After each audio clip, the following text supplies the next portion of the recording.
Praise the Lord. Praise the Lord. இன்றைக்கு 9 April 2026 வியாழக்கிழமை. அனைவருக்கும் பாஸ்கா என்கிழமை பெருவிழா வாழ்த்துக்கள்.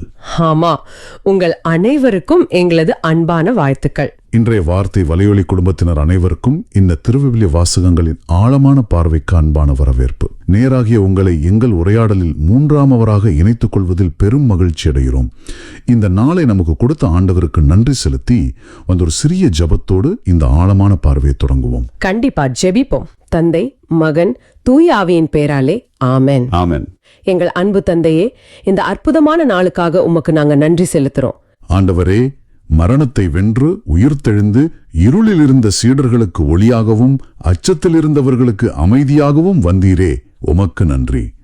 எங்களை சுத்தி நீர் படைச்சிருக்கிற இந்த மாபெரும் பிரபஞ்சத்துக்காகவும் அதுல எங்களுக்கு நீர் கொடுத்திருக்கிற அளவிட முடியாத மதிப்புக்காகவும் உமக்கு நன்றி சொல்றோம். ஆமென். நன்றி ஆண்டவரே. இன்றைய வாசகத்தின் மைய கருத்தான குணமளித்தல் மற்றும் மனமாற்றம் ஆகிய உமது மாபெரும் கொடைகளுக்காக உம்மை போற்றுகிறோம். இன்றைய வாசகமான திருப்பாடல்கள் 8 வெளிப்படுத்துகிற உமது எல்லையில்லா மேன்மைக்காகவும் ஒரு சாதாரண தூசியான எங்க மேல நீர் வச்சிருக்கிற ஆழமான அன்புக்காகவும் உம்மை துதிக்கிறோம். உம்மை போற்றுகிறோம் ஆண்டவரே. இன்றைய வார்த்தை யூடியூப் சேனல்ல இந்த நிகழ்ச்சியை பார்த்து கொண்டிருக்கிற ஒவ்வொரு நேருக்காகவும் நாங்க உருக்கமா ஜெபிக்கிறோம். ஆமா ஆண்டவரே. ஆண்டவரே, இந்த வாசகத்தின் வழியாக வெளிச்சம் அவங்க வாழ்க்கையில இருக்கிற இருண்ட பகுதிகள் எல்லாம் ஊடுருவட்டும். அவங்க எந்த மனச்சோர்வுல எந்த போராட்டத்துல இதை தேடி வந்திருந்தாலும் அவங்க மேல உம்முடைய மன்னிப்பு, குணமளிக்கும் வல்லமை, எல்லையற்ற இரக்கம், அப்புறம் அருள் முழுமையாக பொழியப்பட வேண்டும் என்று நாங்க மன்றாடுகிறோம்.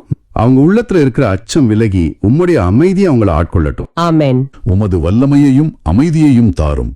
மிஸ்ஸஸ் ஜெயசித்ரா அவர்களுக்கு நல்ல உடல் நலம் தந்து கடன் பிரச்சனையிலிருந்து தப்பிக்க நல்ல வேலை கிடைக்கவும், அவரின் நகைகளை ஏமாற்றியவரிடமிருந்து நகைகள் கிடைக்கவும், மிஸ்ஸஸ் ஜூலியட் அவர்களின் குழந்தை எல்வின் தலையில் எந்த பிரச்சனையும் இல்லாதபடிக்கு ஸ்கேன் ரிப்போர்ட் வர வேண்டும் என்றும் அவருக்கு நல்ல உடல் ஆரோக்கியம் தர வேண்டும் என்றும் நாங்க மன்றாடுகிறோம். மேலும் நாம் ஜெபிப்போம். சந்தேகத்தால் போராடும் விசுவாசிகள் கிறிஸ்துவை அடையாளம் கண்டுகொள்ளவும், திருச்சபைகள் இறை வார்த்தையிலும் அருட்சாதனத்திலும் கிறிஸ்துவை சந்திக்கவும், மறைப்பணியாளர்களும் நற்செய்தியாளர்களும் தைரியமாக நற்செய்தியை அறிவிக்கவும், நோயுற்றவர்களும் பாவத்தால் பாரம் சுமப்பவர்களும் குணமடைந்து மன்னிப்பு பெறவும், அனைத்து தேசங்களும் கிறிஸ்து வழியாக ஆசீர்வாதம் பெறவும் ஜெபிக்கிறோம். உமது இரக்கம் இறங்குவதாக. நமது சொந்த ஊழியத்திற்காகவும் நமது பாடல்களும் போதனைகளும் மற்றவர்கள் கிறிஸ்துவை அடையாளம் காணவும், மகிழ்ச்சியோடு மனம் திரும்பவும், அவரது உயிர்த்தெழுதலின் சாட்சிகளாக வாழவும் உதவ ஜெபிக்கிறோம். மற்றும் எங்களிடம் ஜெபத் தேவைகளை சொன்ன அனைவருக்காகவும் அவர்களின் நல்ல நோக்கத்திற்கான மன்றாட்டுக்கள் அனைத்தும் விரைவில் நிறைவேறும்படியாகவும் ஜெபிக்கிறோம். இந்த மன்றாட்டுக்கள் அனைத்தையும் எங்கள் சகோதரரும் ஆண்டவருமான இயேசு கிறிஸ்துவின் பெயரில் திருமுன் வைக்கிறோம், எங்கள் அன்பு தந்தையே. ஆமென். ஆமென். உங்களது ஜெபத் தேவைகளை கமெண்டிலோ அல்லது எங்களின் வாட்ஸ்அப்பிலோ தெரிவியுங்கள். நாங்களும் எங்களது தனிப்பட்ட ஜெபத்திலும் ஜெபிக்கிறோம். சரி, இன்னைக்கு இந்த ஆழமான விவாதத்திற்குள் போறதுக்கு முன்னாடி ஒரு சுவாரஸ்யமான ஸ்டோரியோட இதை தொடங்கலாம்னு நினைக்கிறேன். ஓ, கண்டிப்பா சொல்லுங்க. அதாவது, ஒரு கொடூரமான போர் நடந்து முடியுது. அந்த போர்க்களத்துல பலத்த காயங்களோட ஒரு படை வீரன் தன் சொந்த ஊருக்கு திரும்புறான். அவனுக்குள்ள ஒரு பெரிய பயம், என்ன சொல்றது, ஒரு தயக்கம் இருக்கு. என்ன தயக்கம் அது? இந்த முகத்திலையும் உடம்புலையும் இருக்கிற கோரமான காயங்களை, தழும்புகளை பார்த்தால் என் குடும்பத்தினர் அருவருப்படைவார்களோ, என்னை ஒதுக்கிடுவார்களோ அப்படின்னு பயந்து அந்த காயங்களை ஆடைகளால மறைக்க முயற்சி செய்யறான். சாதாரண மனித இயல்பு தானே அது. ஆமா, ஆனா அவனது தாய் அவனை கண்டதும் பதறிப்போய் விலகி ஓடல.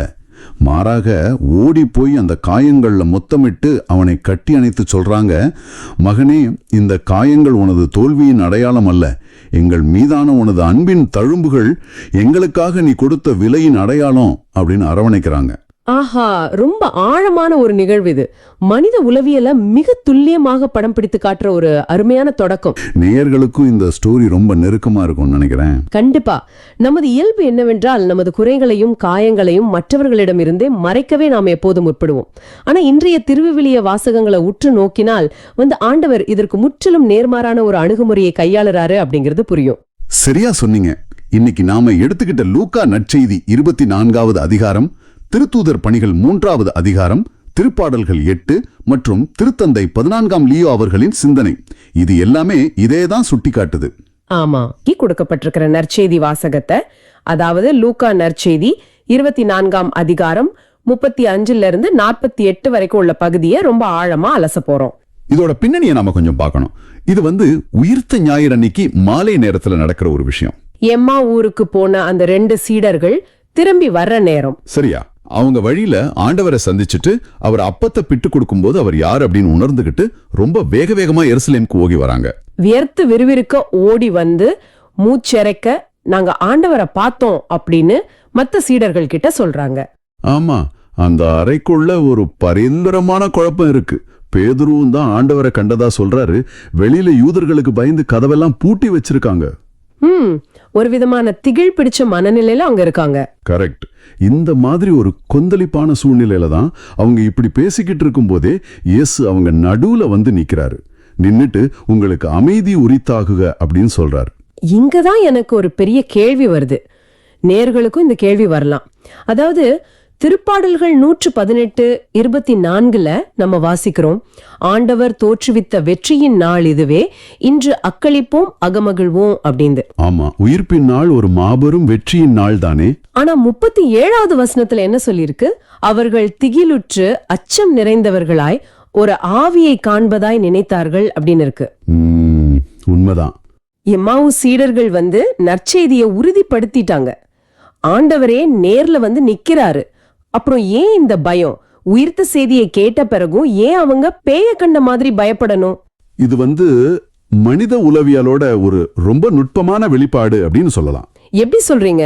அதாவது ஒரு விஷயம் மூளையில தகவலா பதியறதுக்கும் அது நிஜமாவே நம்ம கண் முன்னாடி ரத்தமும் சதையுமா நிக்கிறதுக்கும் நடுவுல ஒரு பெரிய இடைவெளி இருக்கு. ஓ, அதாவது தியரி வேற பிராக்டிக்கல் வேற அப்படிங்கறீங்களா? எக்ஸாக்ட்லி. மூளைக்கு தெரிஞ்சிடுச்சு ஆண்டவர் உயிர்த்து விட்டார் அப்படின்னு. ஆனா ஒரு பூட்டிய அறைக்குள்ள ஒரு நபர் திடீர்னு நின்னா நம்ம தர்க்கம், அதாவது ஹியூமன் லாஜிக் என்ன சொல்லும்? இது சாத்தியமே இல்ல, அதனால இது ஒரு ஆவியா தான் இருக்கணும் தோணும். அதேதான். இயற்பியல் விதிகளுக்கு இது முரணா இருக்கிறதால மூளை இத ஆவேன்னு கட்டளையிடுது. அந்த தர்க்கத்தோட விளைவுதான் அந்த திகில். வாவ், இத நான் இப்படி யோசிச்சு பார்க்கல. இத நேர்களோட அன்றாட வாழ்க்கையில வச்சு பார்த்தா இன்னும் தெளிவா புரியுது. எப்படி பொருத்தி பாக்குறீங்க? இப்போ நமக்கு ஆன்மீக ரீதியா நல்லா தெரியும், ஆண்டவர் எப்போ நம்மோடு இருக்காரு, அவர் நம்மை காப்பாத்துவாரு அப்படின்னு. இது மூளைக்கு தெரிஞ்ச ஒரு தகவல். ஆமா. ஆனா நிஜ வாழ்க்கையில ஒரு எதிர்பாராத பெரிய பிரச்சனை வருதுன்னு வைங்க, ஒரு திடீர் வேலை இழப்போ இல்ல எதிர்பாராத ஒரு மெடிக்கல் ரிப்போர்ட்டோ வரும்போது நம்ம விசுவாசம் உடனே வேலை செய்யறது இல்ல. கண்டிப்பா நம்ம பதறி போயிடும். ஆமா, அந்த அறையில அந்த சீடர்களை போல நாமும் பயத்துல மூழ்கி தர்க்க ரீதியா யோசிக்க ஆரம்பிச்சிடுறோம். எப்படி இஎம்ஐ கட்டுறது, எப்படி மருத்துவ செலவை சமாளிக்கிறதுன்னு மூளை கணக்கு போட ஆரம்பிச்சிடுது. ரொம்ப ஆழமான ஒரு பாயிண்ட் இது. நம்ம தர்க்கம் எப்பவுமே நம்மள ஒரு பயத்தோட பிடியில தான் வச்சிருக்கோம். ஆனா இங்க ஆண்டவர் அந்த பயத்தை எப்படி கையாள்றாரு அப்படிங்கிறது ரொம்ப முக்கியம். ஆமா, அவர் கோபப்படவே இல்லையே. அதுதான், அவர் நான் இத்தனை முறை சொல்லியும் உங்களுக்கு என் மேல நம்பிக்கை இல்லையா அப்படின்னு சொல்லி அவங்கள திட்டல. 38வது வசனத்துல ரொம்ப கனிவா கேட்கிறாரு, நீங்கள் ஏன் கலங்குகிறீர்கள், ஏன் இவ்வாறு உங்கள் உள்ளத்தில் ஐயம் கொள்கிறீர்கள் அப்படின்னு. அதாவது அவர் அந்த பயத்தை நிராகரிக்கல, மாறா அந்த பயத்தோட ஆணிவேரை தொட்டு அத அமைதியால நிரப்ப பாக்குறாரு. ஆமா, ஆனா அவர் வெறும் வார்த்தைகளோட மட்டும் நிறுத்திக்கல, அடுத்த கட்டத்துக்கு போறாரு. ஆமாம், தன் கைகளையும் கால்களையும் காண்பிச்சு, என்னை தொட்டு பாருங்கள், எனக்கு எலும்பும் சதையும் இருப்பதை காண்கிறீர்களே அப்படின்னு சொல்றாரு. இவ்ளோ செஞ்சும் அவங்க மகிழ்ச்சி மேலிட்டு இன்னும் நம்ப முடியாம இருக்காங்க. அப்போ 41வது வசனத்துல, உண்பதற்கு இங்க உங்களிடம் ஏதேனும் உண்டா அப்படின்னு கேக்குறாரு. இது ரொம்ப முக்கியமான ஒரு தருணம். அவங்க ஒரு வேக வைத்த மீன் துண்டை எடுத்து கொடுக்கறாங்க. அவர் அதை வாங்கி அவங்க முன்னாடி சாப்பிடுறாரு. இங்க எனக்கு ஒரு சந்தேகம். என்ன சந்தேகம்? மரணத்தையே வென்ற ஒரு பிரம்மாண்டமான நபர், முழு உலகத்தையும் மீட்ட கடவுள், அவர் ஒரு சாதாரண வேக வைத்த மீனை சாப்பிடுறது அவருடைய உயிர்த்தெழுதலின் அந்த பிரம்மாண்டத்தை குறைக்கிறது போல இல்லையா? அவர் ஏன் இதை செய்யணும்? மேலோட்டமா பார்க்கும்போது இது ஒரு சாதாரண நிகழ்வு மாதிரி தெரியலாம். ஆனா இறையியல்ல, தியாலஜில இது ஒரு மிகப்பெரிய புரட்சி. புரட்சியா? எப்படி? அதாவது அந்த காலத்துல இருந்த கிரேக்க தத்துவங்கள்ல ஒரு பொதுவான எண்ணம் இருந்துச்சு. உடல் அப்படிங்கிறது ஆன்மாவை அடைச்சு வச்சிருக்கிற ஒரு சிறைச்சாலை அப்படின்னு நம்புனாங்க. ஓ, ஆன்மா மட்டும்தான் புனிதமானது, உடல் அசுத்தமானதுன்னு நினைச்சாங்களா? சரியா சொன்னீங்க. கடவுள் அப்படிங்கிற ஒரு முழுமையான ஆன்மீக தன்மை கொண்டவர். அவர் ஒருபோதும் இந்த அசுத்தமான சதை மற்றும் எலும்புகளோடு இருக்க மாட்டார் அப்படின்னு உறுதியா நம்புனாங்க. அப்போ இயேசு உடலோட உயிர்த்தெழல அப்படின்னு சிலர் நினைச்சாங்களா? ஆமா, பிற்காலத்துல பல தவறான போதனைகள் வந்துச்சு. அவர் உடலோடு வரல, அவர் ஒரு மாயத் தோற்றம், அதாவது ஹாலுசினேஷன் அப்படின்னு சொல்ல ஆரம்பிச்சாங்க. ஓஹோ. அந்த மாயத்தோற்ற கோட்பாட்டை ஆணிவேரோடு பிடுங்கி எரியறதுக்காகத்தான் ஆண்டவர் அந்த வேக வைத்த மீன் துண்டை வாங்கி சாப்பிடுறாரு. ஒரு மாயத்தோற்றத்தால மீன் சாப்பிட முடியாது இல்லையா? கண்டிப்பா முடியாது. அப்போ தான் ஒரு தத்துவமோ இல்ல ஒரு கற்பனையோ கிடையாது, தான் ஒரு வாழும் யதார்த்தம் அப்படிங்கறத அவர் நிரூபிக்கிறாரு. ஆமா, அவர் ஆன்மீகம் அப்படிங்கிறது வெறும் காத்துல மிதக்கிற விஷயம் இல்ல, அது நிஜம் அப்படின்னு காட்டுறாரு. இதை யோசிக்கும் போது எனக்கு ஒரு உதாரணம் தோணுது. இப்போ நம்ம அன்புக்குரியவங்க வெளிநாட்டுல இருக்காங்கன்னு வைங்க, அவங்க கிட்ட நம்ம வீடியோ கால்ல பேசுறோம். அது ஒரு நல்ல அனுபவம் தான். ஆனா அவங்களே நேர்ல வந்து நம்மள கட்டி பிடிச்சு நம்ம கூட உட்காந்து ஒரே தட்டுல சாப்பிடும் போது கிடைக்கிற அந்த ஒரு நெருக்கம், அந்த ஒரு யதார்த்தம் இருக்குல்ல, அதுதான் ஆண்டவர் எங்க செய்யறாரு. அருமையான உதாரணம். ஆண்டவர் ஏதோ எட்டாத உயரத்துல மேகங்களுக்கு பின்னாடி மட்டும் இருக்கிறவர் கிடையாது. அவர் நம்ம வீட்டு சாப்பாட்டு மேஜைக்கு வந்து நம்ம கிட்ட இருக்கிற அந்த சாதாரண மீன் துண்டை வாங்கி சாப்பிடுற அளவுக்கு நம்ம அன்றாட வாழ்க்கையில ஒன்றிணைப்பவர். எவ்வளவு பெரிய ஆறுதல் இது. நேர்களே, நீங்க சமைக்கிற அந்த சமையல் கட்லயும் நீங்க வேலை செய்யற இடத்துலயும் ஆண்டவர் உங்க கூட வந்து உட்கார விரும்புறாரு. கண்டிப்பா. அவர் அந்த மீனை சாப்பிட்டதன் மூலமா, மீனை சாப்பிட்ட அந்த நிகழ்வின் வழியாக தான் ஒரு ஆவி இல்ல அப்படிங்கறத அவங்க கண்களுக்கு நிரூபிச்சிட்டாரு. ஆனா வெறும் கண்களுக்கு தெரிஞ்ச மட்டும் போதாதே, அவங்க மூளைக்குள்ள இருந்த பழைய பிம்பத்தை அவர் உடைக்க வேண்டியிருந்தது. அதனாலதான் அடுத்ததா அவர் அவங்க மனக்கண்களை திறக்கிறாரு. துல்லியமா சொன்னீங்க. 44வது வசனத்துல அவர் சொல்றாரு, மோசையின் சட்டத்திலும் இறைவாக்கினர் நூல்களிலும் திருப்பாடல்களிலும் என்னை பற்றி எழுதப்பட்டுள்ள அனைத்தும் நிறைவேற வேண்டும் என்று நான் சொல்லி இருந்தேனே அப்படின்னு. அதுக்கப்புறம் 45வது வசனத்துல ஒரு மிக முக்கியமான வரியை பார்க்கிறோம். மறைநூலை புரிந்து கொள்ளுமாறு அவர்களுடைய மனக்கண்களை திறந்தார் அப்படின்னு. இந்த சீடர்கள் வந்து ஒன்னும் ஆன்மீகத்துக்கு புதுசு இல்லையே. அவங்க சின்ன வயசுல இருந்தே திருவிவிலியத்தை கேட்டு படிச்சு வளர்ந்தவங்க. ஆமா, யூதர்கள் எல்லாருக்குமே சட்டம் நல்லா தெரியும். மோசேயின் சட்டம் அவங்களுக்கு அத்துப்படி. இறைவாக்கினர் என்ன சொன்னாங்கன்னு தெரியும். திருப்பாடல்களை அவங்க தினமும் பாடுவாங்க. ஏற்கனவே அத்தனை தகவல்களும் அவங்களுக்கு தெரிஞ்சிருக்கும் போது புதிதா ஆண்டவர் ஏன் அவங்க மனக்கண்களை திறக்கணும்? இது ஒரு நல்ல கேள்வி. இது வந்து இன்றைய தகவல் பெருக்க யுகத்துல இன்ஃபர்மேஷன் ஓவர்லோடுன்னு சொல்றோம்ல, நாம எல்லாவற்றையும் கூகுள் செஞ்சு தெரிஞ்சு வச்சிருக்கோம். அப்புறம் ஏன் புதுசா ஒரு புரிதல் தேவைப்படுது? இதுதான் இன்றைய தலைமுறை கட்டாயம் புரிஞ்சிக்க வேண்டிய ஒரு விஷயம். இன்னைக்கு நம்ம விரல் நுனியில திருவிவிலியத்தோட ஒவ்வொரு வார்த்தைக்கும் என்ன அர்த்தம், கிரீக்கத்துல என்ன, எபிரேய மொழியில என்னன்னு எல்லா டேட்டாவும் இருக்கு. ஆமா, நிறைய கமெண்ட்ரி எல்லாம் இணையத்திலே கிடைக்குது. ஆனா இங்கதான் நாம ஒண்ணு கவனிக்கணும். தகவல், அதாவது இன்ஃபர்மேஷன் அப்படிங்கிறது வேற, உருமாற்றம் அதாவது டிரான்ஸ்ஃபர்மேஷன் அப்படிங்கிறது வேற. சீடர்களுக்கு திருவிவிலியத்தோட வார்த்தைகள் தெரிஞ்சிருந்தது. ஆனா அதுக்கு பின்னாடி இருந்த கடவுளோட மாபெரும் திட்டம் அவங்களுக்கு புரியல. அவங்க அதை தங்களோட சொந்த தர்க்கம் அப்படிங்கிற ஒரு லென்ஸ் வழியா தான் பார்த்தாங்க. எனக்கு இதுக்கு ஒரு உதாரணம் தோணுது. இப்போ நம்ம போன்ல ஒரு குறிப்பிட்ட ஃபைல் இருக்குன்னு வச்சுப்போம். ஆனா அதை திறக்கிறதுக்கு சரியான பாஸ்வேர்டு இல்லைன்னா, இல்ல அதை வாசிக்கக்கூடிய சாஃப்ட்வேர் இல்லைன்னா அந்த ஃபைல் இருந்த என்ன பிரயோஜனம்? திறக்கவே முடியாதே. மிகச்சரியான உதாரணம். சீடர்கள் மூளையில திருவிவிலிய வார்த்தைகள் அப்படிங்கிற ஃபைல்ஸ் நிறைய இருந்துச்சு. ஆனா அதை புரிஞ்சுக்கிற அந்த சாஃப்ட்வேர் அவங்க கிட்ட இல்ல. அந்த சாஃப்ட்வேர் தான் ஆண்டவரோட அருளா. அதேதான். அவங்க மூளையில ஓடிக்கிட்டு இருந்த தர்க்கம் என்ன தெரியுமா? மெசியா அப்படின்னா அவர் ஒரு வல்லமை மிக்க அரசியல் தலைவர்.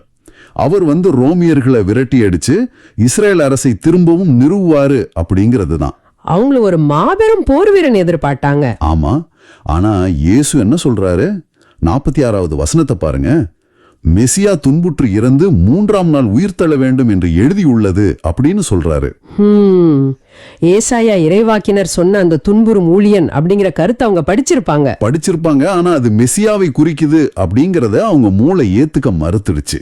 அந்த இடத்துலதான் ஆண்டவர் அவங்க மனக்கண்களை திறக்கிறாரு. அதாவது துன்பத்தின் வழியாகத்தான் மகிமை அப்படிங்கிற அந்த மாபெரும் சித்திரத்தை, பிகர் பிக்சரை இயேசு அவங்களுக்கு புரிய வைக்கிறாரு.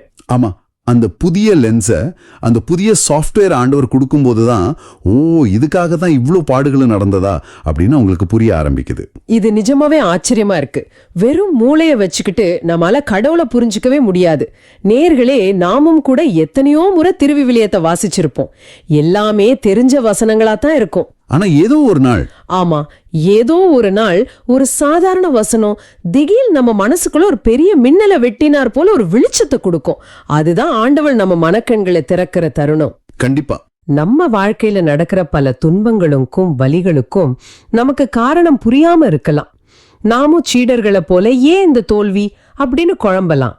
ஆனா ஆண்டவர் நம்ம மனக்கண்களை திறக்கும் போது அந்த துன்பத்தின் வழியாக அவர் எப்படிப்பட்ட ஒரு மகிமையை கொண்டு வராரு அப்படிங்கிற அந்த பெரிய திட்டம் நமக்கு தெளிவாகும். அந்த வெளிச்சம் கிடைச்ச உடனே தான் அவங்களால அடுத்த கட்டத்துக்கே போக முடிஞ்சது. ஏன்னா மனக்கண்களை திறந்த ஆண்டவர் அவங்களுக்கு புதிய புரிதலை கொடுத்துட்டு அப்படியே விட்டுடல, ஒரு மிகப்பெரிய பொறுப்பு அவங்க கிட்ட ஒப்படைக்கிறாரு. ஆமா, அந்த பணிப்புரை 47 மற்றும் 48 வசனங்கள்ல வருது. பாவ மன்னிப்பு பெற மனம் மாறுங்கள் என எருசலேம் தொடங்கி அனைத்து நாடுகளிலும் அவருடைய பெயரால் பறைசாற்றப்பட வேண்டும் என்றும் இவற்றிற்கு நீங்கள் சாட்சிகள் என்றும் இயேசு பணிக்கிறார். இது இந்த வாசகத்திலேயே ரொம்ப ஆழமான உளவியல் ரீதியான ஒரு பகுதின்னு சொல்லலாம். நீங்க கொஞ்சம் சிந்திச்சு பாருங்க. எருசலேம் அப்படிங்கிறது சீடர்களுக்கு எந்த மாதிரியான இடம்? அது அவங்களுடைய மாபெரும் தோல்வியின் அடையாளம். சரியா சொன்னீங்க. அங்கதான் அவங்க பயந்து ஓடினாங்க. அங்கதான் பேதுரு இயேசுவை 3 முறை மறுதளிச்சாரு.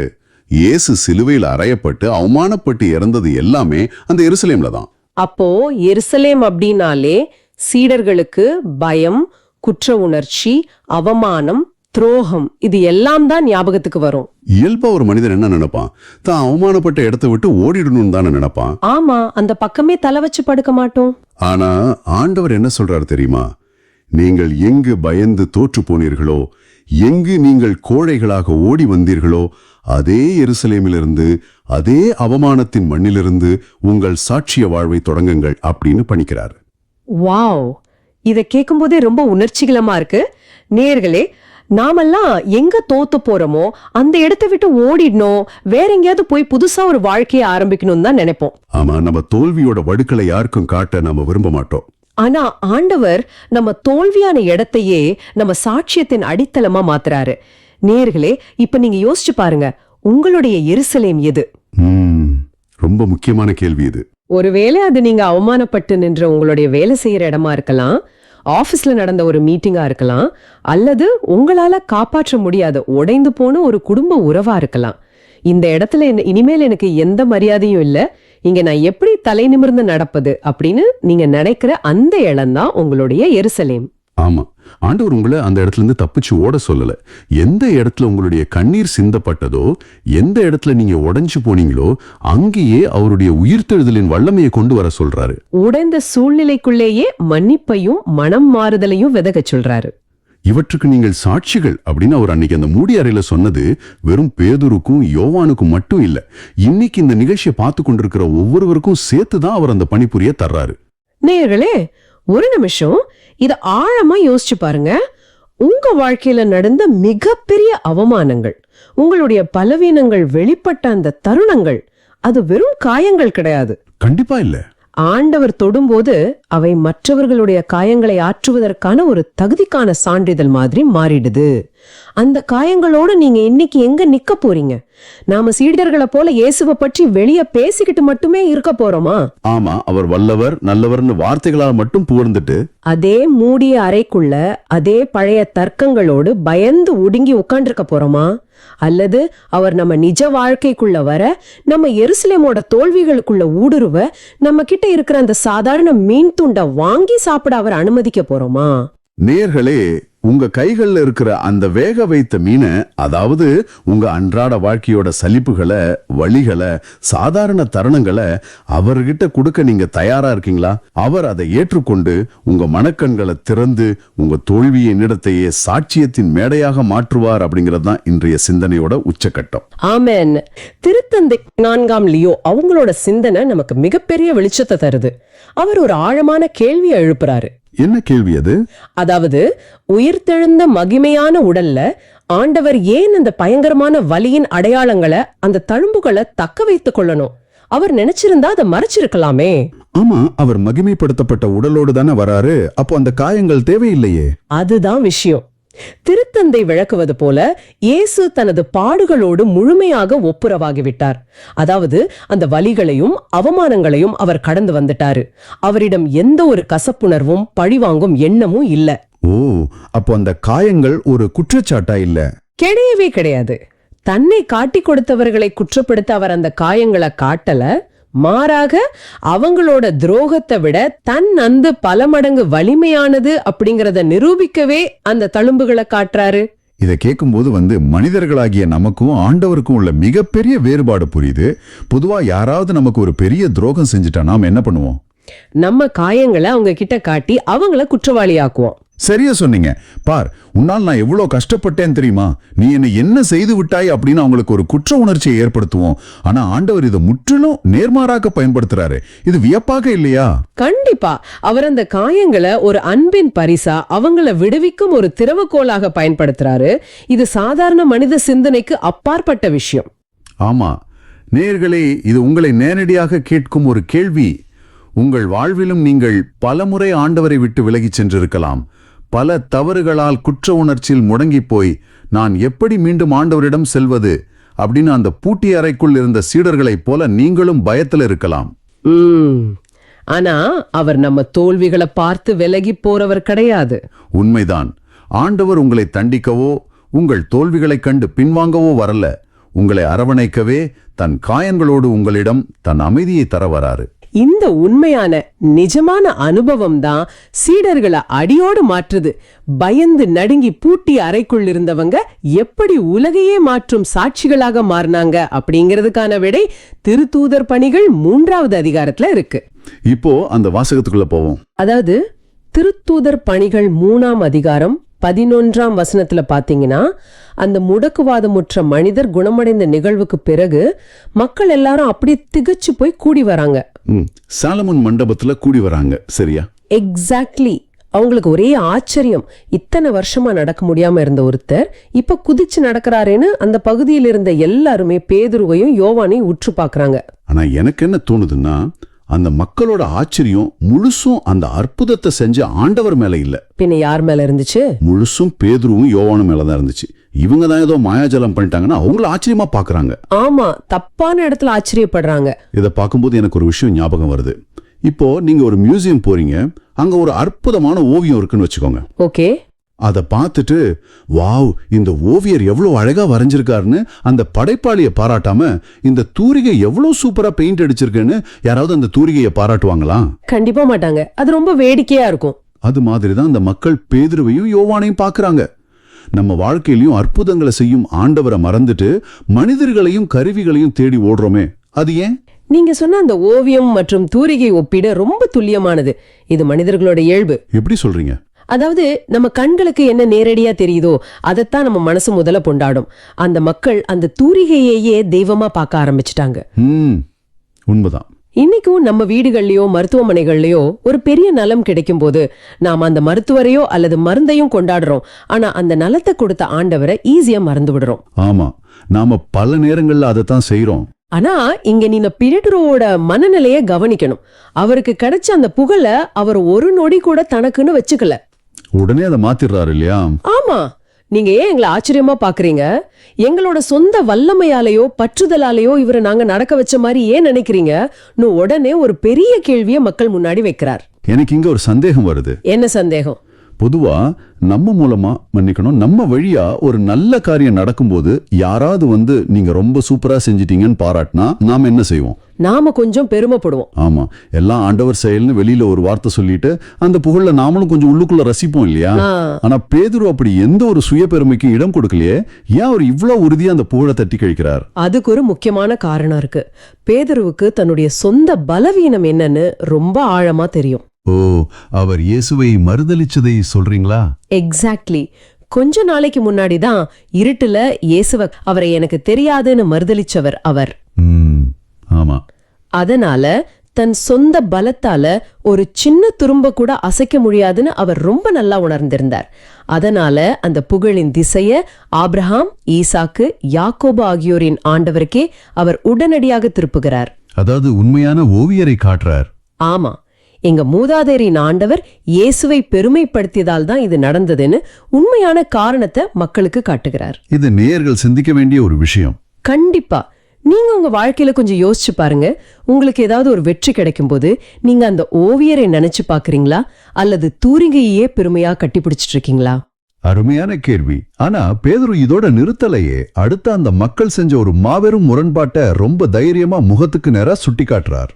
ஆமா, அது ரொம்ப கடுமையான வார்த்தைகள். வாழ்வுக்கு ஊற்றானவரை நீங்கள் கொன்று விட்டீர்கள், ஆனா ஒரு கொலையாளியை விடுதலை செய்ய கேட்டீர்கள் அப்படின்னு சொல்றார். உயிரை கொடுக்கிறவரை சிலுவையில் அரைஞ்சிட்டு உயிரை பறிக்கிற பரபாஸ் அப்படிங்கிற கொலையாளியே அவங்க தேர்ந்தெடுத்திருக்காங்க. இதை விட ஒரு முரண்பாடு இருக்க முடியுமா? இந்த இடத்துல நாம பயன்படுத்தப்பட்டிருக்கிற மூல மொழியான கிரேக்க வார்த்தையை கொஞ்சம் அலசணும். கிரேக்கத்துல என்ன வார்த்தை பயன்படுத்திருக்காங்க? இங்க வாழ்வுக்கு ஊற்றானவர் அப்படிங்கிறதுக்கு ஆர்கேகோஸ் அப்படின்னு ஒரு வார்த்தை பயன்படுத்தப்பட்டிருக்கு. ஓ, ஆர்கேகோஸ்.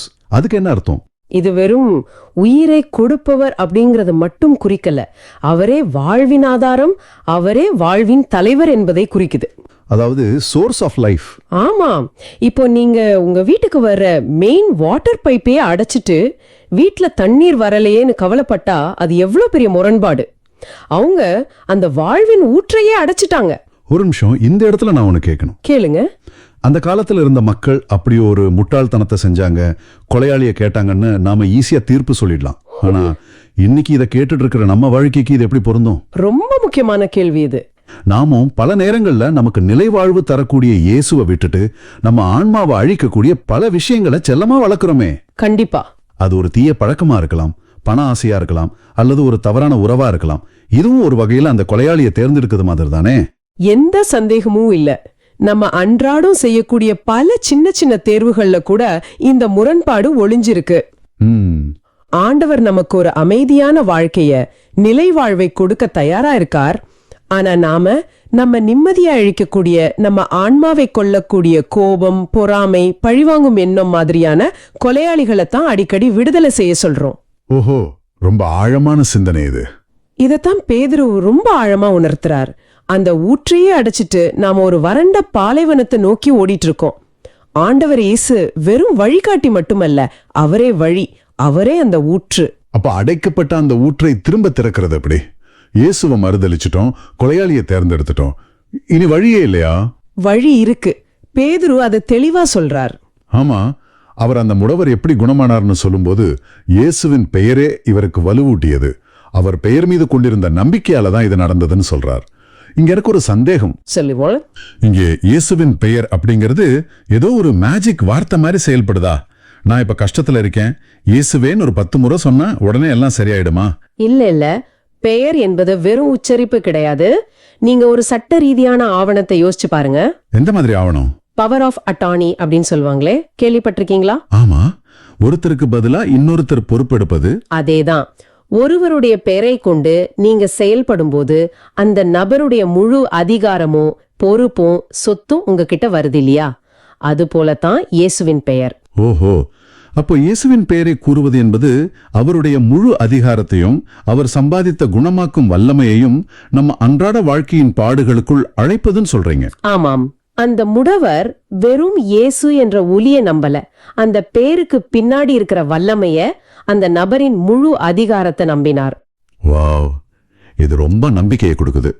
இன்னைக்கு நேயர்களாகிய நீங்க உங்க வாழ்க்கையில ஒரு பெரிய சவாலை சந்திக்கும் போது நீங்க இயேசுவின் பெயரை கூப்பிட்டா அவர் அங்கே ஒரு பார்வையாளராக வரமாட்டார். பின்ன எப்படி வருவார்?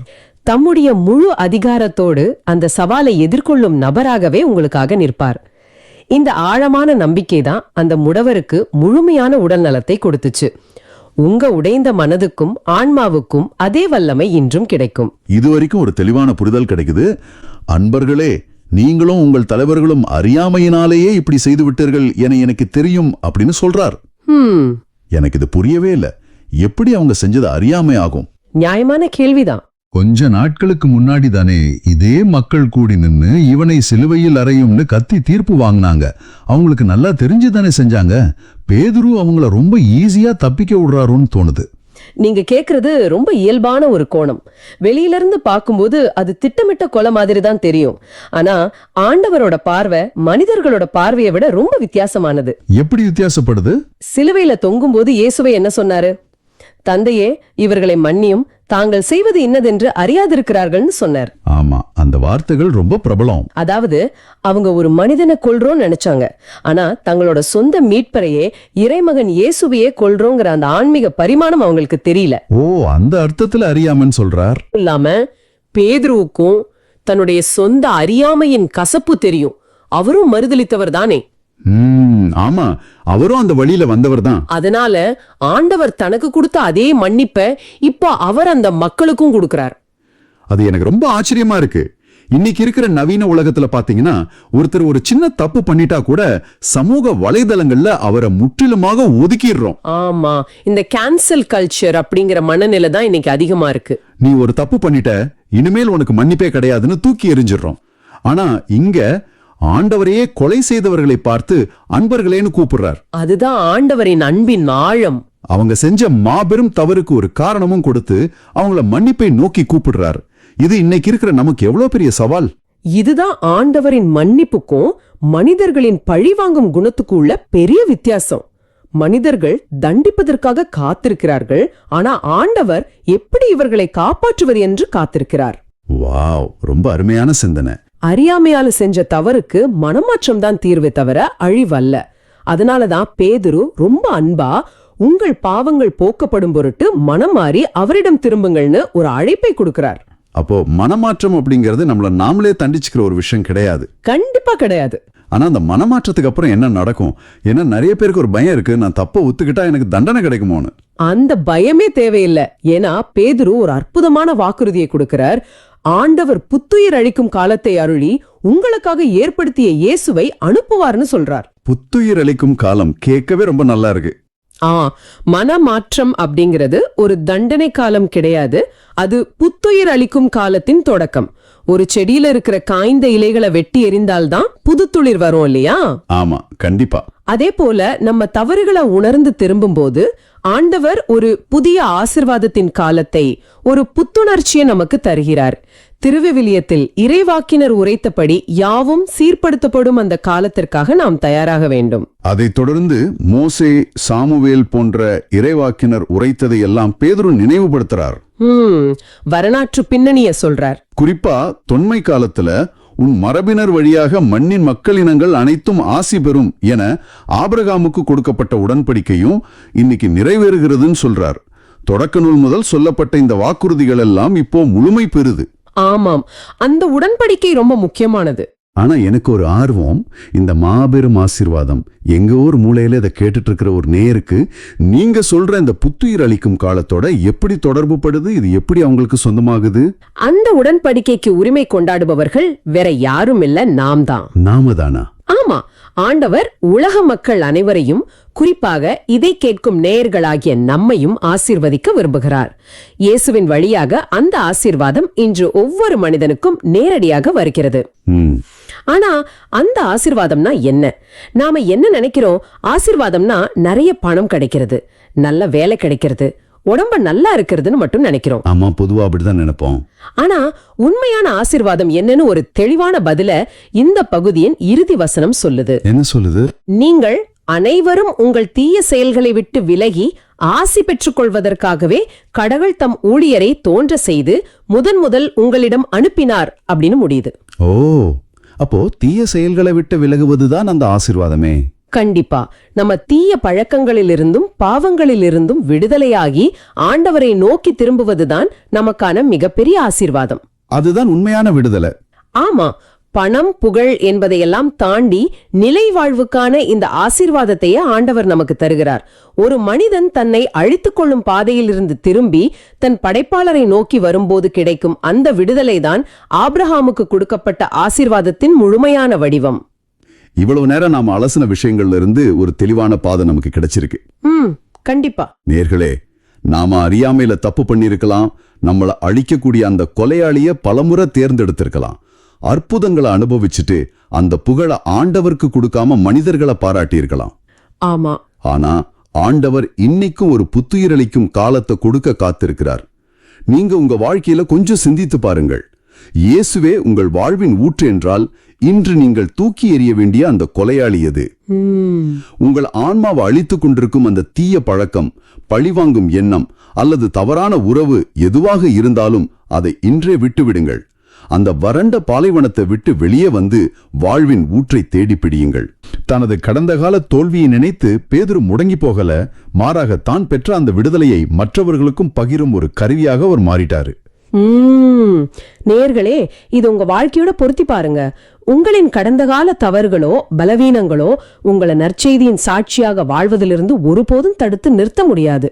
ஆமா, பல நேரங்களை நாம நினைக்கலாம், நான் நேத்துக்கு தானே ஒரு பெரிய தவறு செய்தேன், எனக்கு எப்படி ஆண்டவரை பற்றி பேச தகுதி இருக்கு அப்படின்னு.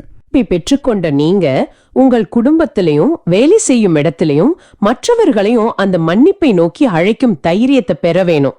உங்களது கடந்த கால தவறுகளை விட ஆண்டவரின் இரக்கம் பல மடங்கு பெரியது. இவ்வளவு தவறுகள் செய்த பிறகும் ஆண்டவர் நம்மை தேடி வந்து மன்னித்து தம் பணிக்கான சாட்சிகளாக நம்மை மாற்றாரு அப்படின்னா கடவுளின் பார்வையில் மனிதர்களாகிய நமக்கு எவ்வளவு பெரிய மதிப்பு இருக்கு. அதுதான் ஆண்டவரின் பேரன்பு. மனித மாண்பு எவ்வளவு சிறப்பானது பாருங்க. அந்த மாண்புதான் இன்றைய பதிலுரை பாடலான திருப்பாடல்கள் 8 மிக அழகாக வெளிப்படுது. இந்த முதல் வசனமும் பல்லவியா அமைஞ்சிருக்கிற வரிகள்லயே திருப்பாடல் ஆசிரியர் தன்னோட வியப்பை வெளிப்படுத்துறார். ஆண்டவரே, உமது பெயர் உலகெங்கும் எவ்வளவு மேன்மையாய் விளங்குகின்றது அப்படின்னு ரொம்ப அழகா பாடுறார். ஆமா, அந்த வியப்பு வசனம் 4ல இன்னும் ஆழமாகுது. கரெக்ட். 4ஆம் வசனத்துல ஒட்டுமொத்த மனிதகுலத்தோட சார்பா அவர் ஒரு பெரிய கேள்வியை கேட்கிறார்.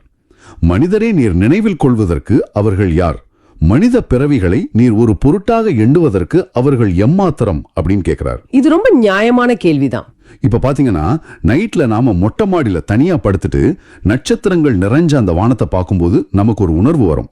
அத்தனை கோடிக்கணக்கான நட்சத்திரங்களுக்கு நடுவுல நாம வாழ்ற பூமி ஒரு சின்ன புள்ளி. உண்மைதான். அந்த புள்ளியில நான் ஒரு கண்ணுக்கே தெரியாத தூசு. இவ்வளோ பெரிய பிரபஞ்சத்துல என்னன்னே ஆண்டவர் கவனிக்கணும். இது எனக்கு ஒரு உதாரணத்தை ஞாபகப்படுத்துது. ஒரு மாபெரும் கடிகார தயாரிப்பாளரை நினைச்சுக்கோங்க. அவர் ஒரு பிரம்மாண்டமான மணிக்கூண்ட கட்டுறாரு. சரி. ஆனா அந்த தயாரிப்பாளர் தன்னோட முழு கவனத்தையும் அந்த கடிகாரத்துக்குள்ள இருக்கிற கண்ணுக்கே சரியா தெரியாத ஒரு சின்ன பற்சக்கரம், அதாவது ஒரு சின்ன கியர் மேல செலுத்துறாரு. ஆஹா. ஏன்னா அந்த சின்ன பற்சக்கரம் சரியா இயங்கலைன்னா அந்த மாபெரும் கடிகாரமே நின்னுடும்னு அவருக்கு தெரியும். நாம இந்த பிரபஞ்சத்துல தூசு மாதிரி இருந்தாலும் ஆண்டவர் நம்ம ஒவ்வொருத்தர் மேலையும் அந்த அளவுக்கு ஆழமான கவனத்தை செலுத்துறாருன்னு நாம புரிஞ்சுக்கலாமா? நீங்க சொன்ன அந்த சின்ன பற்சக்கரத்தோட ஒப்பீடு ரொம்ப ஆழமானது. ஆண்டவர் மனிதனை நினைவில் கொள்வது அப்படிங்கிறது ஏதோ கடமைக்காக கிடையாது. ஓ, பின்ன எப்படி? கொள்வது அப்படிங்கிறதுக்கு சக்கார் அப்படின்னு ஒரு வார்த்தையை பயன்படுத்துறாங்க. சக்கார்? ஆமா.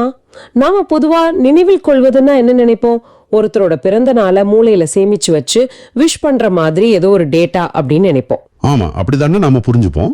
ஆனா எபிரேய மொழியில சக்கார் அப்படின்னா அது வெறும் மூளையோட செயல்பாடு இல்ல, அது செயல்பாட்டோடு கூடிய அக்கறை. ஓ, செயல்பாட்டோடு கூடிய அக்கறையா? அதாவது வெறும் ஞாபகம் மட்டும் இல்லையா? கண்டிப்பா இல்ல.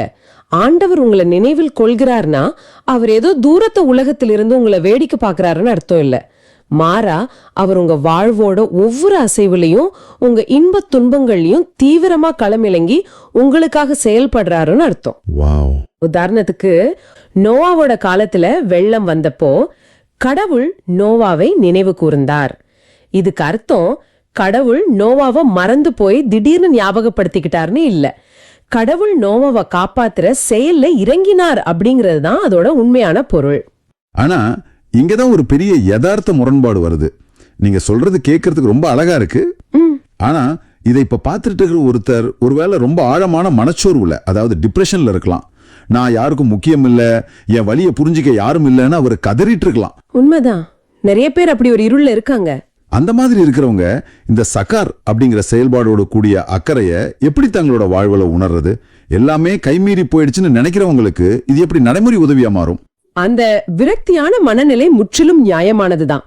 மனச்சோர்வு அப்படிங்கிறது நம்ம சுத்தி ஒரு பொய் திரைய கட்டி நீ தனித்து விடப்பட்டுட்ட அப்படின்னு நம்மள நம்ப வைக்கும்.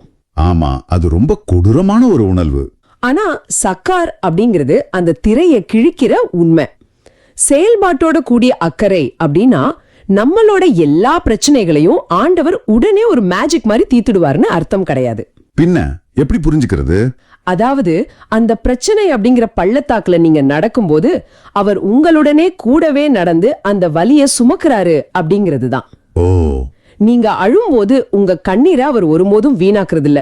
கோடிக்கணக்கான நட்சத்திரங்களை அதோட பேரால அழைக்கிற படைப்பின் நாயகனான ஆண்டவர் இந்த நொடியில நீங்க படுற பாட்டை தன் முழு கவனத்துல வச்சிருக்கிறாரு.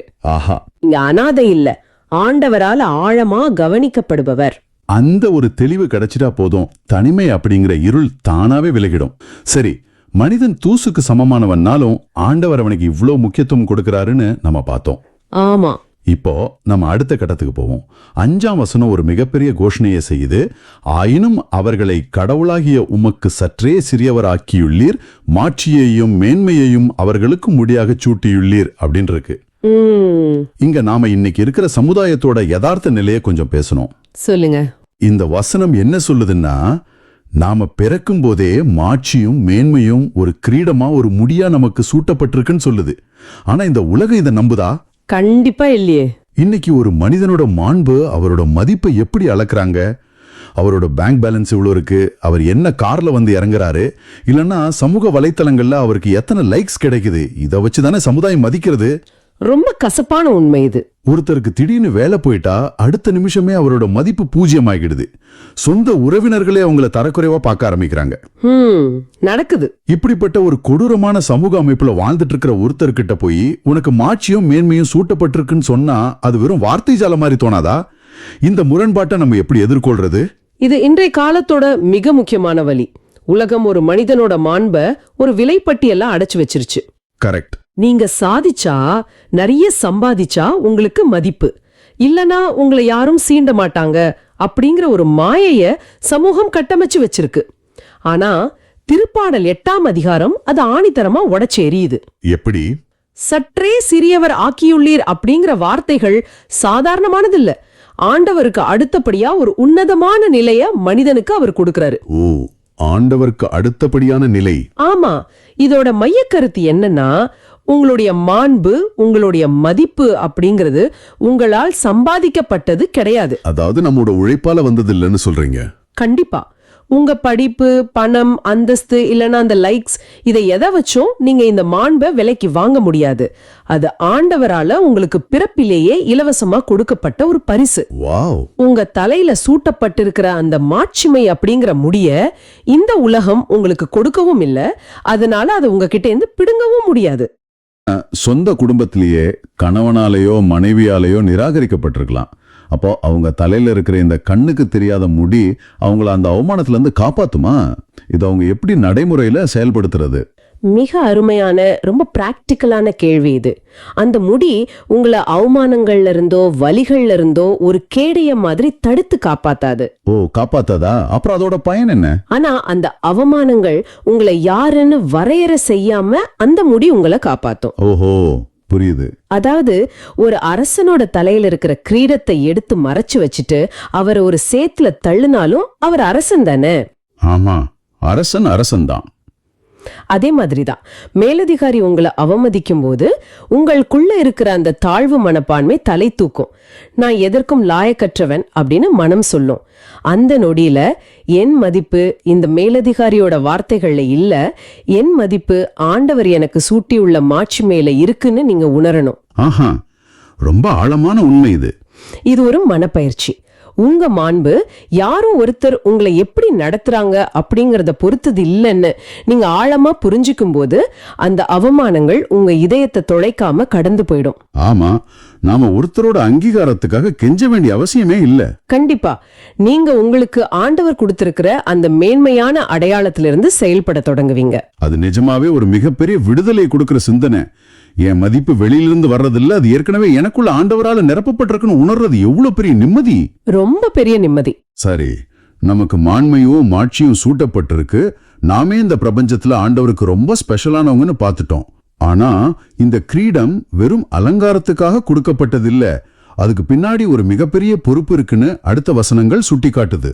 ஆமா, வசனங்கள் 6 முதல் 8 வரை நாம வாசிக்கும் போது அது ரொம்ப தெளிவா புரியும்.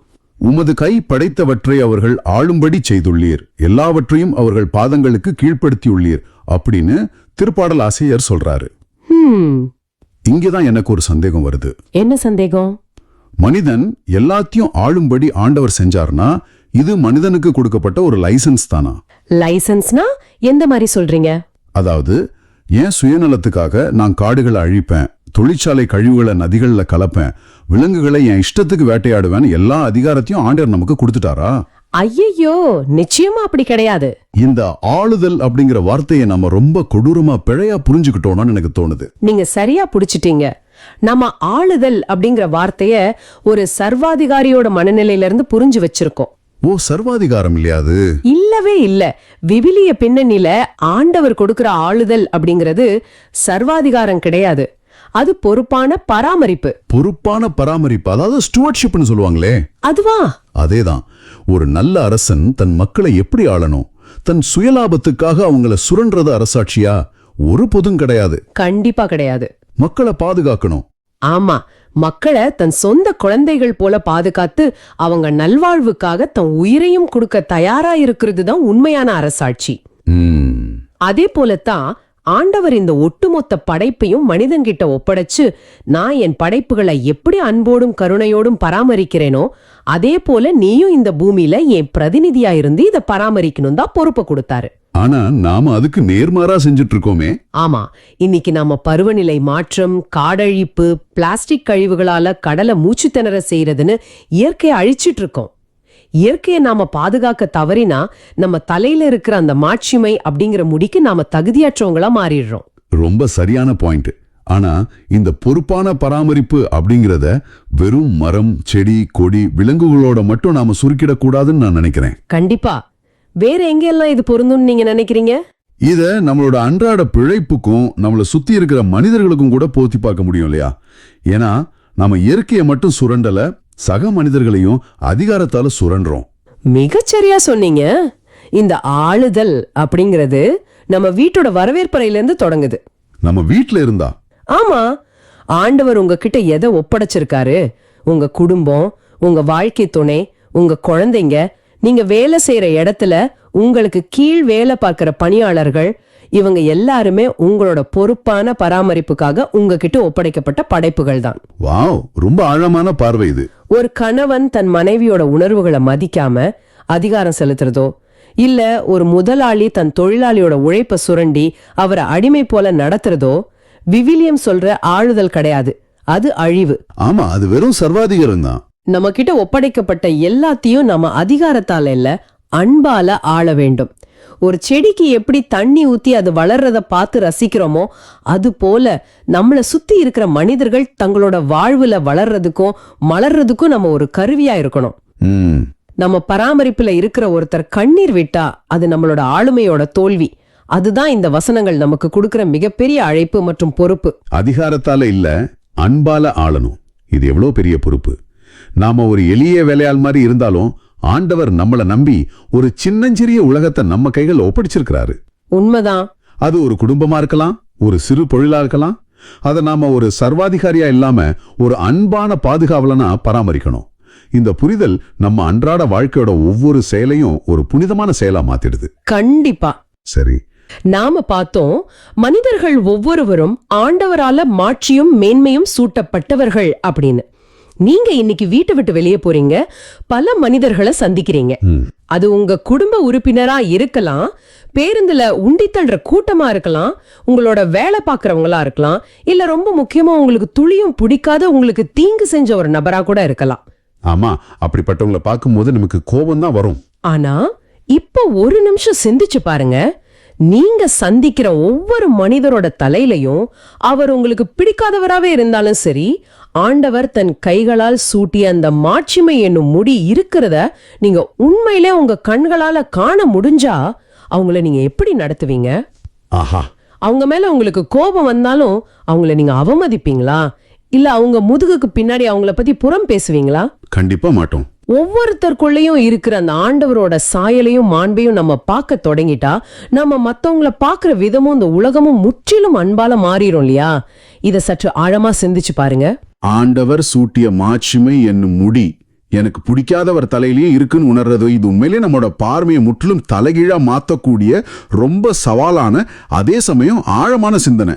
ஆமா, இது ஒரு பெரிய மனம் மாற்றத்தை கொண்டு வரும். நம்மளோட அன்றாட போராட்டங்கள்ல இந்த ஒரு சிந்தனை பெரிய மாற்றத்தை கொண்டு வரும். இன்றைய நவீன உலகத்துல பலருக்கு ஒரு பெரிய குழப்பம் இருக்கு. நான் எதற்கு பிறந்தேன், இந்த உலகத்துல எனக்கு என்ன மதிப்பு அப்படிங்கிற ஒரு வெறுமை பலரை சூழ்ந்திருக்கு. ஆமா, ஒரு விதமான மனச்சோர்வு அது. ஆனா திருப்பாடல்கள் அதை அடித்து நொறுக்குது. நீங்க வெறும் தற்செயலான ஒரு படைப்பு அல்ல. கடவுள் ஆபிரகாமுக்கு அளித்த வாக்குறுதியின் வாசகமாக உன் மரபினர் வழியாக மண்ணின் மக்களினங்கள் அனைத்தும் ஆசி பெறும் அப்படின்னு ஒரு உடன்படிக்கை செய்தார் அல்லவா? தொடக்க நூல்ல வர்ற மாபெரும் வாக்குறுதி. அந்த மாபெரும் வாக்குறுதியை நிறைவேற்றவே ஆண்டவர் தம் மகனை அனுப்பி நம்மை ஆசிர்வதிக்கிறாரு. லூக்கா நற்செய்தியில சொல்வது போல, பாவ மன்னிப்பு பெற மனம் மாறுங்கள் என எருசலேம் தொடங்கி அனைத்து நாடுகளிலும் அவருடைய பெயரால் பறைசாற்றப்பட வேண்டும். ஓ, அப்போ இந்த மாபெரும் உலக மீட்பின் பணிய ஆண்டவர் தேவதூதர்கள் கிட்ட ஒப்படைக்கல? கிடையாது. பாவம் செய்து அதன் பின் மன்னிக்கப்பட்ட நம்மை போன்ற சாதாரண மனிதர்களிடம் வந்து உங்களிடமும் என்னிடமும் தான் கொடுக்கிறாரு. அதை நினைக்கும் போது ஒரு பெரிய பொறுப்பு வந்திருப்பதை உணர முடியுது. ஏன்னா ஆண்டவர் லூக்கா நற்செய்தியின் இறுதியில இவற்றுக்கு நீங்கள் சாட்சிகள் அப்படின்னு சொல்றாரு. இந்த வார்த்தைகளை ஏதோ 2000 ஆண்டுகளுக்கு முன் வாழ்ந்த அந்த 11 சீடர்களுக்கு மட்டும் அவர் சொல்லல. ஆமா, இன்று இந்த தருணத்துல இந்த காணொலிய பார்த்து கொண்டிருக்கும் உங்களுக்கும் தான் அவர் இந்த அழைப்பை விடுக்கிறாரு. மூல மொழியான கிரீக்கத்துல சாட்சி என்பதற்கு மார்ட்டியர் அப்படின்னு பேரு. அதாவது உயிரை கொடுத்து சாட்சி பகர்பவர் அப்படின்னு அர்த்தம். இது ரொம்ப ஆழமான வார்த்தை. ஆமா, தகவல் தொழில்நுட்பமும் சமூக வலைத்தளங்களின் குழப்பங்களும் நிறைந்த இன்றைய நவீன உலகத்துல நீங்க உங்களை மிகவும் சிறியவர்களாக, எதற்கும் தகுதியற்றவர்களாக நினைக்கலாம். பலருடைய விமர்சனங்களால நீங்க முடங்கி போயிருக்கலாம். கண்டிப்பா. ஆனா அகில உலகத்தையும் படைத்த ஆண்டவர் தம் படைப்புகள் அனைத்தின் மீதும் உங்களுக்கு ஒரு மாபெரும் மாண்பை கொடுத்துள்ளாரு. உங்கள் அன்றாட வாழ்வில், நீங்க வேலை செய்யும் இடமாக இருக்கட்டும், உங்கள் குடும்பமாக இருக்கட்டும், நீங்களும் ஆண்டவரின் அன்பிற்கும் உயிர்த்தெழுதலின் நம்பிக்கைக்கும் உயிருள்ள சாட்சிகளாக இருக்க வேண்டும். அருமை. இந்த உரையாடலின் இறுதிக்கு நாம வந்துட்டோம். தொடக்கத்துல நாம ஒரு படைவீரனின் காயங்களை பற்றி பேசினோம். பின்பு இயேசு தன் காயங்களை எப்படி அன்பின் அடையாளமாக மாற்றினார் அப்படின்னு பார்த்தோம். இது எல்லாவற்றையும் ஒன்னா இணைத்து நேயர்களான உங்களுக்கு ஒரு புதிய ஆழமான சிந்தனையை வைக்க விரும்புறேன். சற்று யோசித்து பாருங்க. இயேசு கிறிஸ்து மரணத்தை வென்று ஒரு புதிய மகிமைப்படுத்தப்பட்ட உடலோடு உயிர்த்தெழுந்த பிறகும் தன் உடல்ல இருந்த அந்த ஆணி பாய்ந்த காயங்கள் அவர் அழித்து விடல. அது அப்படியே இருந்தது. ஆமா, அவர் தழும்புகளோடு தான் காணப்பட்டார். இதன் அர்த்தம் என்ன தெரியுமா? நிலைவாழ்வு என்பது நமது கடந்த காலத்தை முற்றிலுமாக அழித்துவிட்டு எழுதப்படும் ஒரு புதிய காகிதம் அல்ல. மோட்சம் என்பது உங்கள் வழி மிகுந்த வரலாற்றை அழிப்பதல்ல, மாறாக அந்த வரலாற்றின் மீதான மாபெரும் வெற்றி. ரொம்ப அழகான சிந்தனை இது. உங்கள் வாழ்வுல நீங்க சந்தித்த காயங்களும் அவமானங்களும் தோல்விகளோ முடிவல்ல. அவற்றை ஆண்டவரிடம் ஒப்பு கொடுங்கள். உங்களின் எந்த கடந்த கால தழும்புகளை நினைத்து நீங்கள் வெட்கப்படுகிறீர்களோ, நாளை வேறொருவரின் உடைந்த மனதை ஆற்ற ஆண்டவர் உங்களின் அதே காயங்களை மாபெரும் சாட்சியாக பயன்படுத்தக்கூடும். உங்கள் காயங்களே நாளைய நற்செய்தியாக மாறலாம். இதை உங்கள் ஆழமான சிந்தனைக்கு விட்டு செல்கிறோம். மிகச் சிறப்பான நிறைவு. அந்த உறுதியான நம்பிக்கையோடு உங்களை ஒரு சிறிய ஜபத்துக்குள்ள வழிநடத்த விரும்புறேன். நேர்களே, எங்களோடு இணைந்து நீங்களும் ஜபியுங்கள். ஆண்டவரே, இன்றைய வாசகத்தின் வழியாக நீர் எங்களோடு இவ்வளவு ஆழமாக பேசியதற்காக நன்றி. எங்களுடைய பயங்கள், தோல்விகள் மற்றும் குற்ற உணர்ச்சிகள் என்ற எருசலேமில் உமது அமைதி இன்று ஊடுருவட்டும். ஆமென். வெறும் மூளையின் தர்க்கங்களால் உம்மை அளவிட நினைக்கும் எங்கள் அறியாமையை மன்னியும். எங்களுடைய மனக்கண்களை திறந்து உமது வார்த்தையின் ஆழத்தையும் நீர் எங்களுக்காக வைத்திருக்கும் மாபெரும் திட்டத்தையும் நாங்கள் உணர்ந்து கொள்ள செய்யும். நாங்கள் எங்கு உடைந்து போனாமோ அங்கேயே உமக்கு சாட்சிகளாக எங்களை எழுப்பி நிறுத்தும். இந்த பிரபஞ்சத்துல நாங்க தூசியா இருந்தாலும் எங்களை நினைவில் கொண்டு எங்கள் ஒவ்வொருவர் மீதும் செயல்பாட்டோடு கூடிய அக்கறை கொண்டிருப்பதற்காக உமக்கு மனமார்ந்த நன்றி. நன்றி ஆண்டவரே. எந்த சூழ்நிலையிலையும் எங்கள் மதிப்பு குறைவதில்லை அப்படிங்கிறதையும், நீர் எங்களுக்கு சூட்டியுள்ள மாண்பு என்னும் முடியின் உண்மையான மதிப்பையும் நாங்க உணர்ந்து வாழ அருள்தாரோம். நீர் எங்ககிட்ட ஒப்படைத்துள்ள இந்த இயற்கையையும் எங்கள் பாதுகாப்புல உள்ள சக மனிதர்களையும் நாங்க அதிகாரத்தால் அல்லாமல் அன்போடு பொறுப்பாக பராமரிக்க எங்களுக்கு வேண்டிய ஞானத்தை தாரும். இன்று நாங்கள் சந்திக்கிற ஒவ்வொரு மனிதரின் மாண்பையும் நாங்கள் நேசிக்கவும் மதிக்கவும் எங்கள் அகக்கண்களை திறந்தருளும். இந்த வார்த்தைகளை கேட்டுக்கொண்டிருக்கும் ஒவ்வொரு நேயரையும் தொடுவீராக. அவர்களின் அறியாமையை அகற்றி முழுமையான மனமாற்றத்தையும் உமது பெயரினால் வரும் வல்லமையான குணமளித்தலையும் தாரும். எங்கள் ஆண்டவராகிய இயேசு கிறிஸ்துவின் பெயரால் மன்றாடுகின்றோம். ஆமென். ஆமென். நேயர்களே, இந்த ஆழமான பார்வை உங்களுக்கு பயனுள்ளதாக இருக்குதுன்னு நினைச்சா மத்தவங்களுக்கு இந்த வீடியோவை ஷேர் பண்ணுங்க. நற்செய்தியின் தூதராக இறையாட்சியை எடுத்துரைங்க. நன்றி. ஆண்டவருடைய வார்த்தையை எல்லாருக்கும் கொண்டு சேர்ப்போம். மீண்டும் நாளை சந்திப்போம். இந்த நாள் இனிதாக அமைய வாழ்த்துக்கள். ஆமென். இயேசுவுக்கே புகழ். அன்னை மரியே வாழ்க.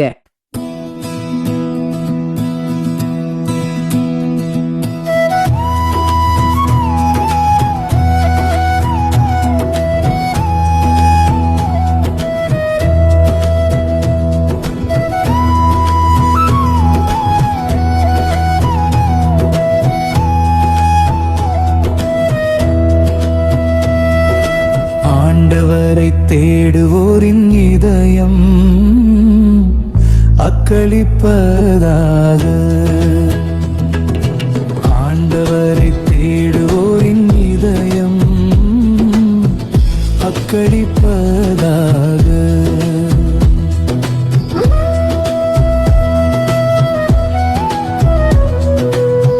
ஆண்டவருக்கு நன்றி செலுத்துங்கள், அவர்தம் பெயரை சொல்லி வழிபடுங்கள், அவர்தம் செயல்களை மக்களினங்கள் அறியச் செய்யுங்கள்.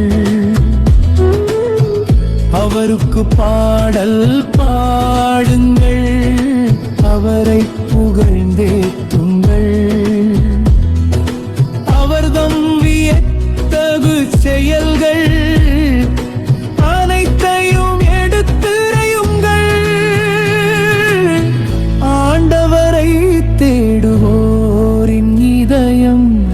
அக்களிப்பதாக.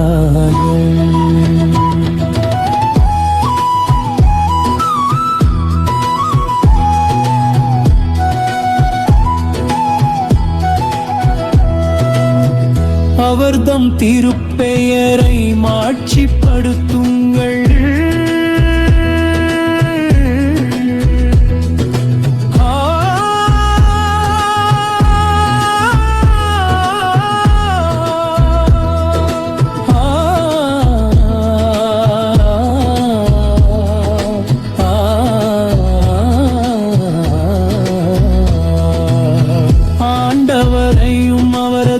ஆற்றலையும் தேடுங்கள்,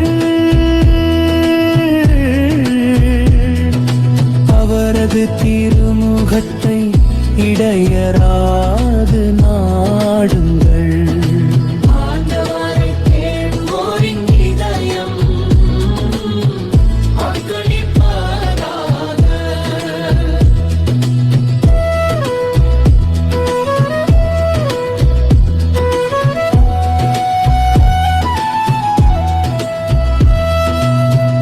அவரின் ஊழியராமாபிரகாமின்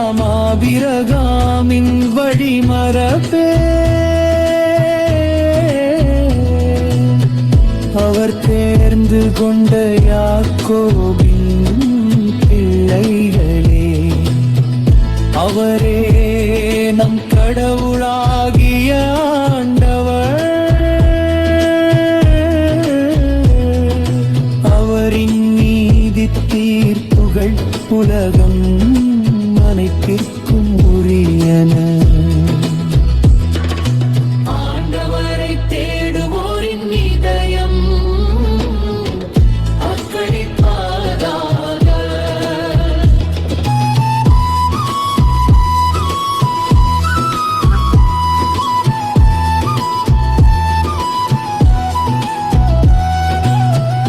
அவர் தமது உடன்படிக்கையை என்றென்றும் நினைவில் கொள்கின்றார். 1000 தலைமுறைக்கென தாம் அளித்த வாக்குறுதியை நினைவு கூர்கின்றார். ஆபிரகாமுடன் தாம் செய்து கொண்ட உடன்படிக்கையையும் ஈசாக்கு தன் ஆணை கூறியதையும் அவர் நினைவில் கொண்டுள்ளார். ஆண்டவரை தேடுவோரின் இதயம் அக்களிப்பதாக.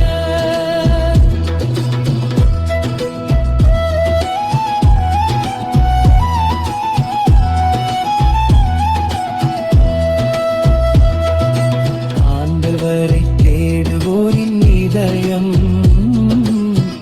அக்களிப்பதாக. ஆண்டவரை தேடுவோரின் இதயம் அக்களிப்பதாக.